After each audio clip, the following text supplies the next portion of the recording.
রাত গভীর। ওয়াশিংটন ডিসির একটি বিশাল সরকারি ভবনের ভেতরে নিস্তব্ধতা। হঠাৎ একটি কক্ষে লাল সতর্কবাতি জ্বলে ওঠে। টেবিলের ওপর রাখা একটি মোটা ফাইলে বড় অক্ষরে লেখা টপ সিক্রেট। ঘরের ভেতরে বসে আছে এক তরুণ বিশ্লেষক। কম্পিউটার স্ক্রিনে ভেসে উঠছে কিছু গোপন আন্তর্জাতিক রিপোর্ট ও গুরুত্বপূর্ণ তথ্য। সে বিস্মিত হয়ে ফিসফিস করে বলে, এটা কি সত্যি? মানুষ কি এসব জানে? স্ক্রিনে দেখা যাচ্ছে এমন কিছু সিদ্ধান্ত ও পরিকল্পনার নথি যা সাধারণ মানুষের অজানা। তার বুক থরফর করতে থাকে। সে বুঝতে পারে এই তথ্য প্রকাশ হলে বিশ্বজুড়ে আলোড়ন সৃষ্টি হবে। হঠাৎ করেই অ্যালার্ম বেজে ওঠে। ঘরের আলো লাল হয়ে যায়।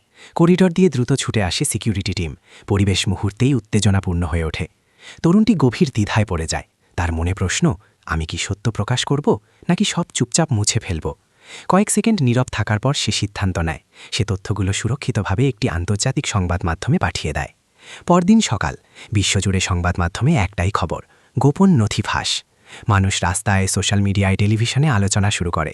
কেউ অবাক, কেউ ক্ষুব্ধ, কেউ আবার বলছে সত্য জানার অধিকার আমাদের আছে। শেষে স্ক্রিনে ধীরে ধীরে ভেসে ওঠে একটি বাক্য, সত্য হয়তো চাপা থাকে, কিন্তু চিরদিন লুকিয়ে থাকে না।